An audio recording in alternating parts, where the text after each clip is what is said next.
I'm Tommy Salmons. This is year zero. We're getting closer and closer to the anniversary of JFK's assassination, the coup that took place in 1963. And I guess I would make it 56 years.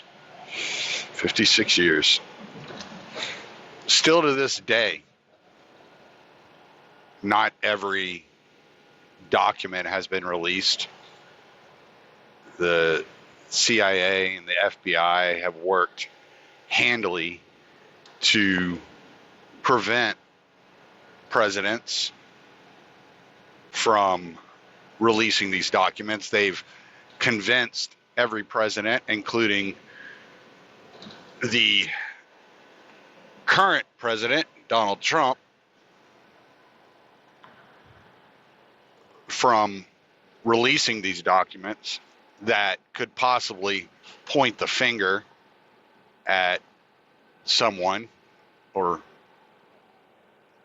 alive or not alive, but somebody of recent memory that had knowledge, in-depth knowledge. One of the cover stories they used for not releasing these documents and not releasing all the information, lying through, not to, but through the Warren Commission, was the fact that it would lead to another world war, this information being released, that the American people would demand there were repercussions for those involved, and it would lead to a world war. This hinted at participation by Cuba or by Russia. At that time, the Soviet Union was intact, so it would have been a Soviet-backed coup that they, or I guess coup would be the right word, that they were insinuating.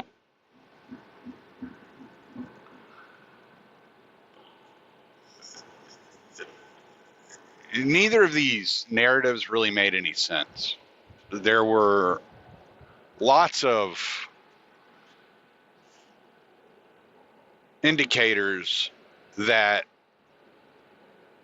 these narratives were in fact lies, and that they were leading people to believe this on their own volition without coming out and saying it. They were trying to make it appear as if that were the case.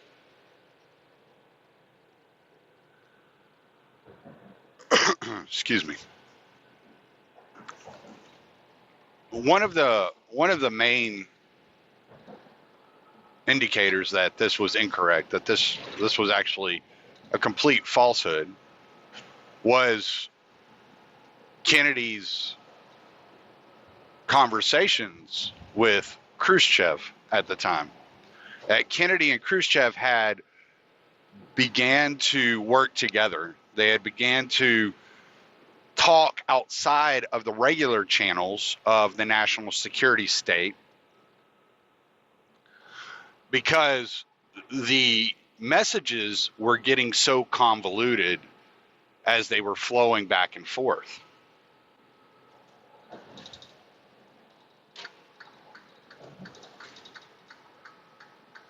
Another sign of this was that the pro-Castro movement in the United States was non-existent. All the finances traced back to the CIA, to the FBI. There was never a pro-Castro movement of any sort. What there was in the Cuban community was an anti-Castro movement, a huge anti-Castro movement. And this movement was also backed by the CIA. This is the movement that instituted the Bay of Pigs invasion. This was the movement that David Ferry was involved in. He was involved in training the anti-Castro Cubans in Louisiana, north of Lake Pontchartrain. And the FBI directly took orders from Bobby Kennedy to shut down this training facility after Bay of Pigs had failed.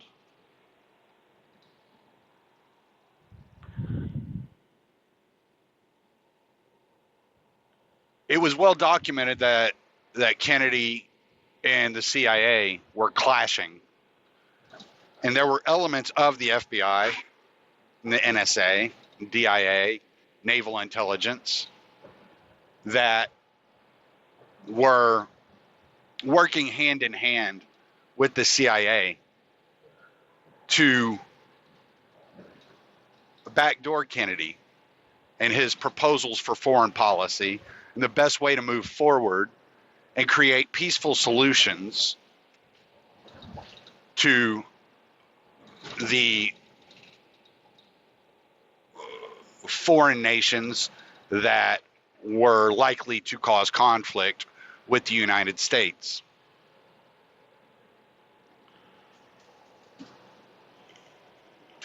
No tensions were higher than those tensions with the Soviet Union at the time. And today, we are seeing a very similar battle between Trump and the national security state, the deep state, the permanent bureaucracy of Washington, the CIA, the FBI. Durham's putting forward a criminal investigation on the members that pursued the FISA warrants and that were monitoring, that were stealthily monitoring the Trump campaign. And rather than assassinate Trump in broad daylight, the way that Kennedy was assassinated in broad daylight, the national security state is attempting to backdoor Trump through propaganda that leads to impeachment. This started day one of Trump being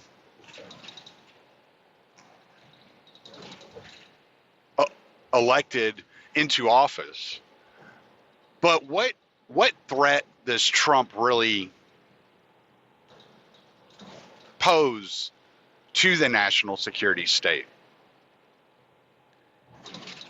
He wants the two most nuclear-armed countries in the world that could completely destroy humanity, can completely destroy the world, to get along. So he was unwilling to leverage Ukraine to justify an economic war on Russia. What some people are calling the Second Cold War. And he was unwilling to see those nuclear tensions rise to that extent and he's attempted, it appears, to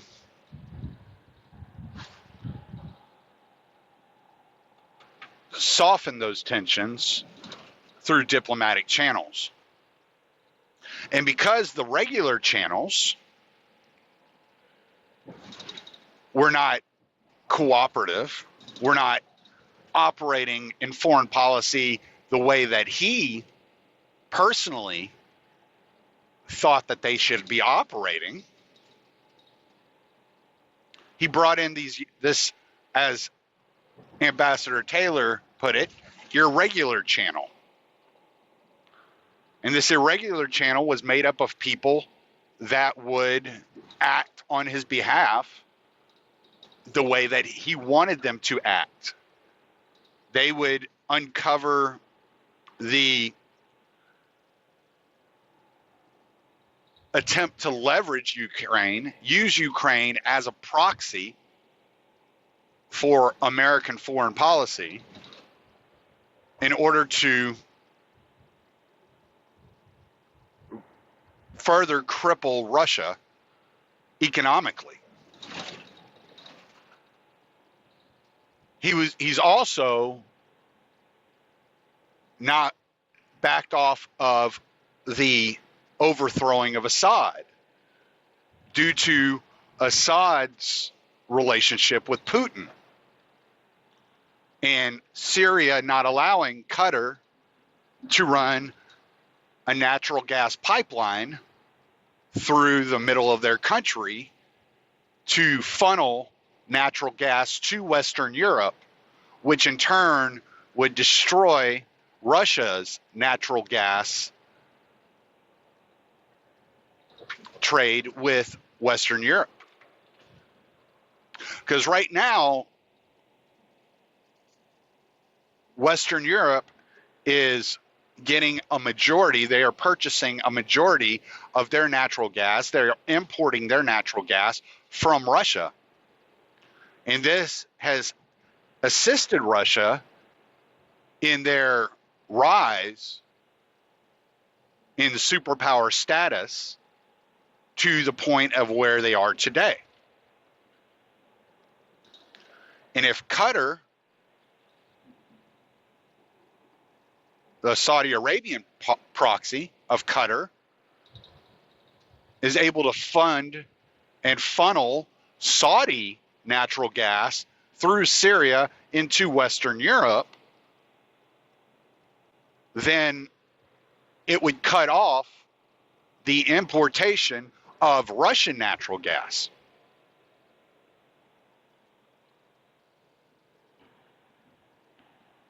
And so what we're seeing today is very similar to what we saw in 1963.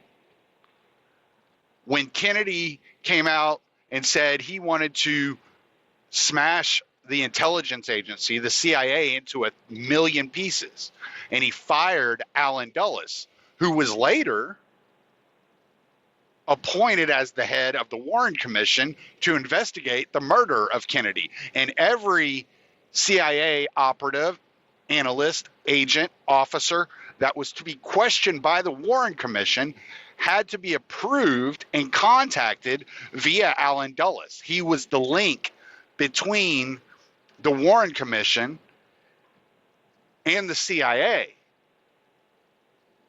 And his specific role appeared to be installing roadblocks in the communication process of the Warren Commission and the CIA so that those that were honest within the Warren Commission did not stumble upon the facts of the matter and the involvement of the CIA with the anti-Castro Cubans, with the pro-Castro Cubans, with the assassination of John F. Kennedy, with the rerouting of Kennedy's route that the morning of November 22nd, with the issuance of Secret Service badges, because all of that was was printed and developed under the tutelage of the CIA and not a separate department. It was Alan Dulles' role to keep the Warren Commission from looking too closely at CIA connections to Lee Harvey Oswald, to Jack Ruby, to David Ferry, to Clay Shaw. It was Alan Dulles' role to keep the CIA out of the narrative. And for the purposes of the Warren Commission, he did a wonderful job. But fortunately, there were people that took on the role of exposing these links. You had Jim Garrison, the district attorney of New Orleans at the time, who eventually opened up a criminal investigation. You had Mark Lane, an attorney that had worked on the Kennedy campaign.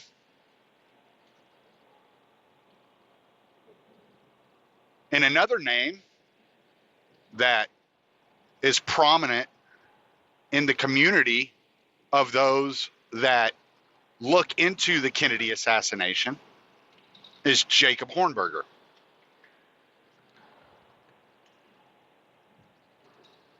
Now, Jacob Hornberger has announced his candidacy for the Libertarian Party. And what Jacob Hornberger brings to the table is that Jacob Hornberger sees through the facade of the national security state. He recognizes that the hegemonic American view of the national security state is what is controlling the impeachment of Donald Trump. He, unlike Donald Trump, understands that the war in Yemen, the war in Syria, the war in Somalia, Libya, Sudan, the coup that just took place in Bolivia, and the Ukraine narrative are all linked together through the idea of American hegemony, full spectrum dominance. He brings the Mises interpretation of the calculation problem, that as you hand off, that there's no such thing as electing and the right guy to have power. That's not, you're incapable of giving power to the right person.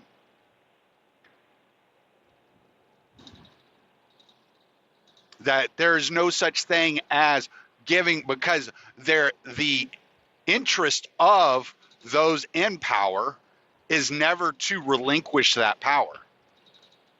And that those that accept power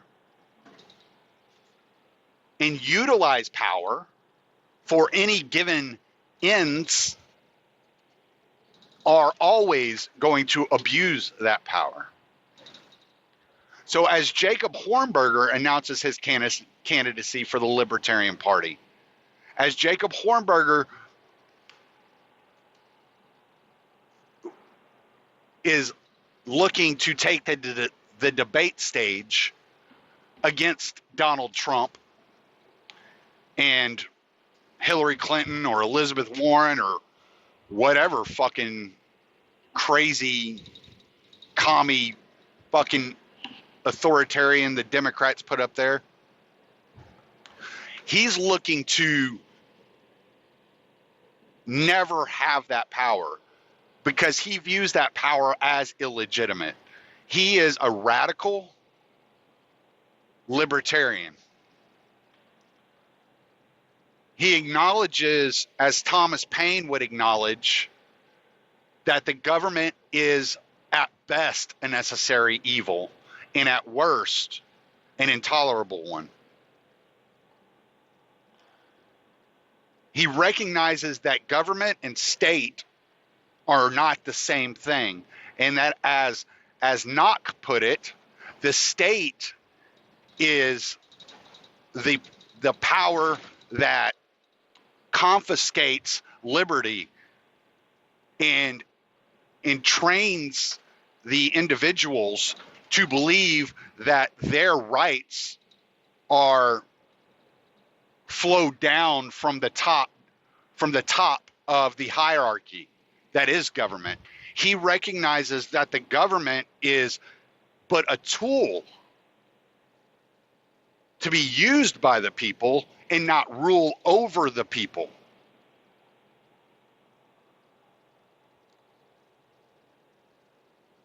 And he recognizes that people left to their own devices, whether they have the choice to do heroin, sell heroin, do marijuana, or sell marijuana, to compete in the market against your corporations like Hilton or Yellow Cab or Amazon, and they are left to do so unhindered by government regulation, not to be set aside in an unfair manner as to where competition is only for the haves and not for the have-nots, that competition is allowed within the market from every person, everywhere, that is willing to throw their hat in the ring, and that those with the best ideas and the best systems will succeed. Those that care for their customers best will be the ones that last.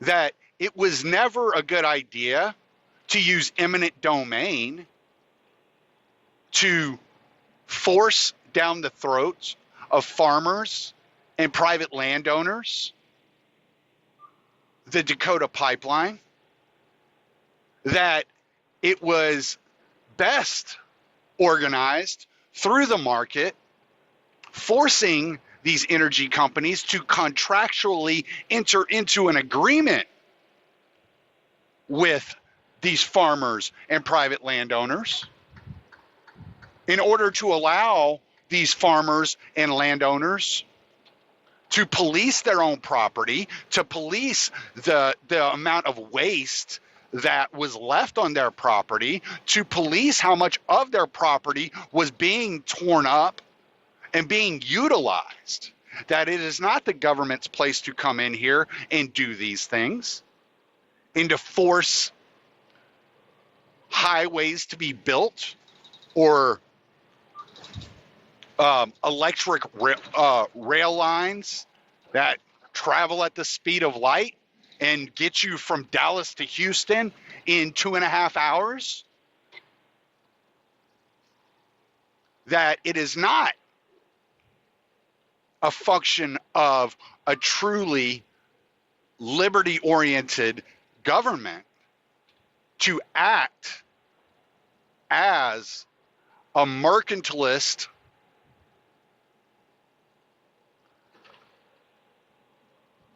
landlord, a merchant class that owns and rules over the consumer, and he understands this point of view. He understands that cronyism, the Federal Reserve, the boom and bust cycle, the militarism, and the national security state are all allowed to exist due to the haves ruling over the have-nots. That the problem with the socialist projects of the past is the deep centralized power and the central engineering of the society around what the haves want. It is the authoritarian, the tyrannical, the totalitarian, whatever word you would like to use in this case, use of power, of centralized power to force free individuals, a free people, into a society that benefits the few at the expense of the many.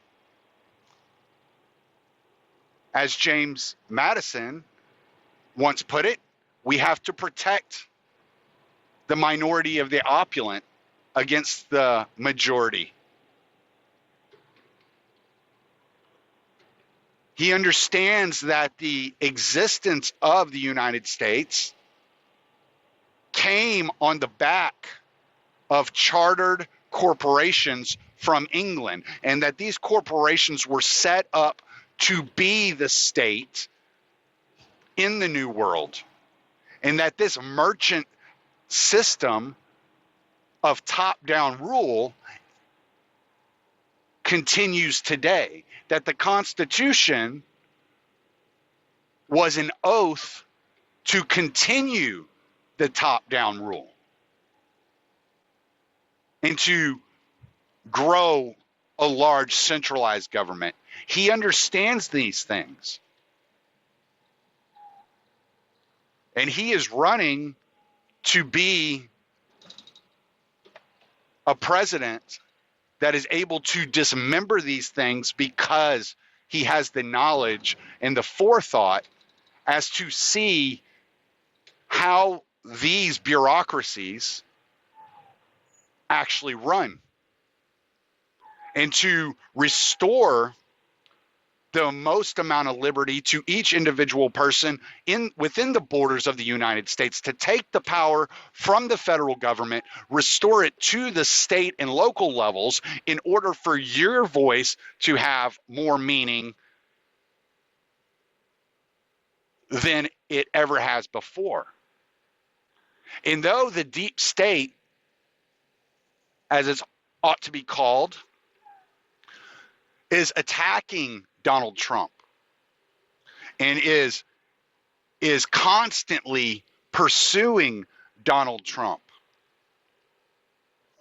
it's for the purpose of not further expanding their role around the world. It is not for the purpose of stopping what they have been doing around the world.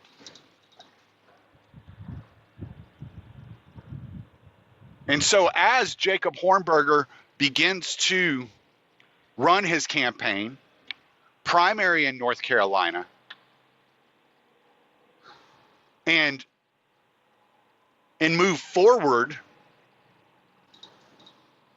in his pursuit of being the representative of liberty on stage against the two-party authoritarians, it is up to us as liberty-minded people to recognize that even though we may not agree with Jacob Hornberger on every aspect of his candidacy, which that doesn't go for me. I'm a constant reader of the Future of Freedom Foundation, and I have yet to find one thing I've ever disagreed with Mr. Hornberger on.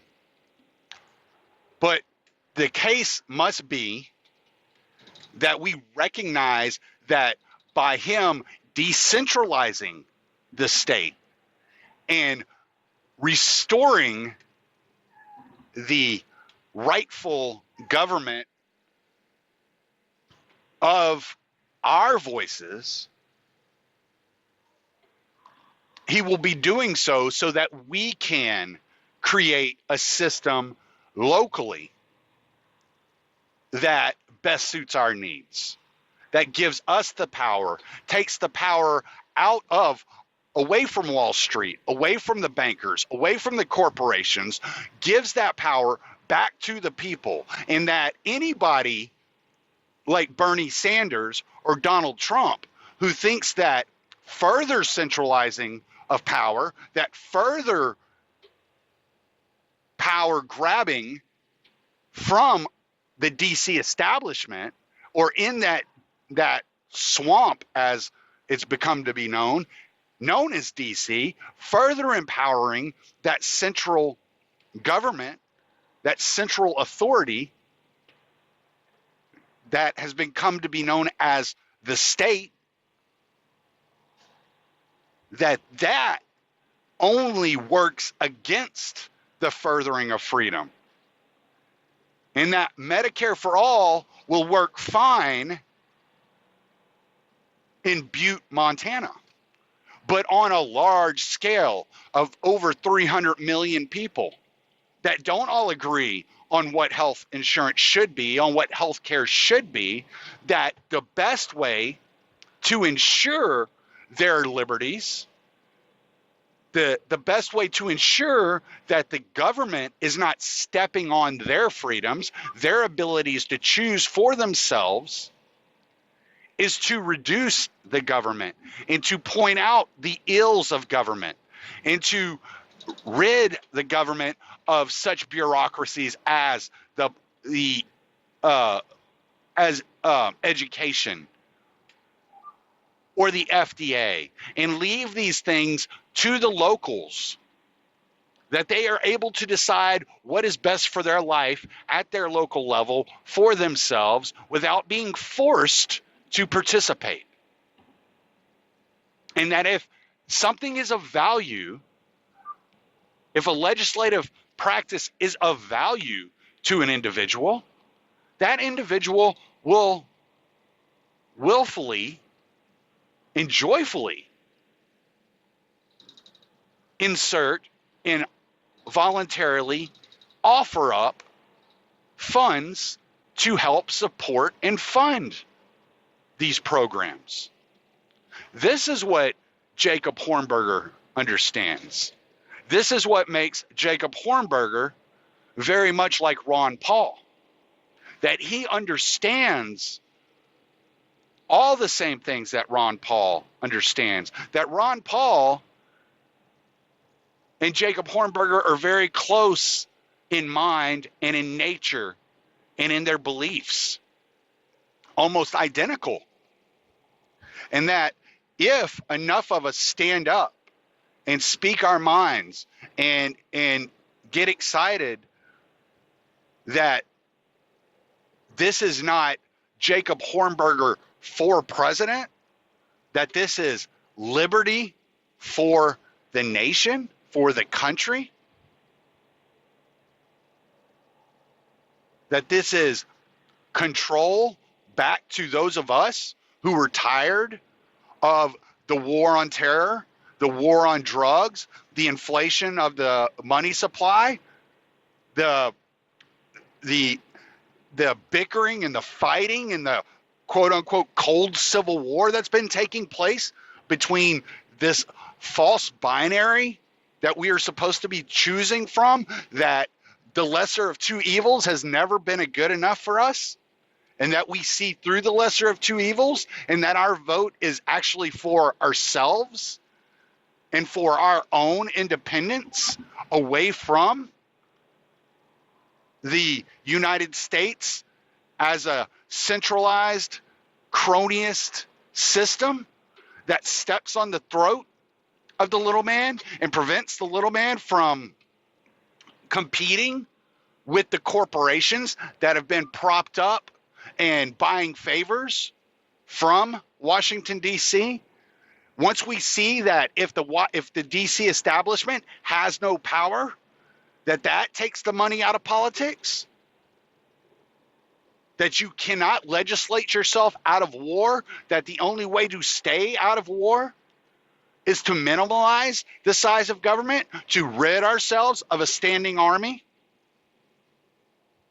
and only attack those that attack us, and to trade openly and freely with other nations, that our liberties will never be intact. And as we've watched this Fabian socialist style of politic creep into the United States ideas for the last 200 years, it's time to say, we don't want all that. That does not represent me. That the policies and the legislations of New York City do not apply to Mauriceville, Texas. That the policies of Houston, Texas do not apply to bumfucked Elk Mountain, Wyoming. That you can't, there's no such thing as a one-size-fits-all solution. And that by further centralizing and creating what people want as Medicare for all you're doing is creating more and more incivility. You're creating more tensions. You're trying to legislate other people's behaviors and activities when you should be leading by example, not by force. These are the principles that Jacob Hornberger truly understands, and that's why I have joined the Libertarian Party. I plan on putting any support I can behind Jacob Hornberger, and I encourage everybody that listens to this to at least look at Jacob Hornberger and see who he is, read the articles he writes daily, read some of his books, find out what Jacob Hornberger truly believes, and jump aboard the train, because this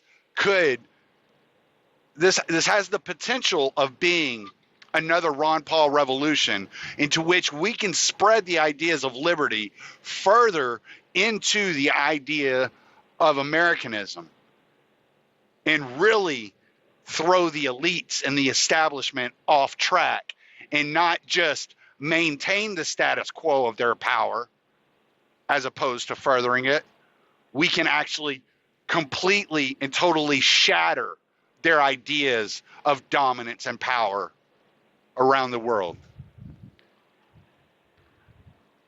I felt like I should be recording something and showing my support for Jacob Hornberger, and I've been thinking about it all week, how I wanted to do it, and so this is what you get out of me. While I'm driving down the road trying to get out of Oklahoma back into Texas, I'm going to give you my views of what I think we should be looking at with the nation. I'm Tommy Salmons.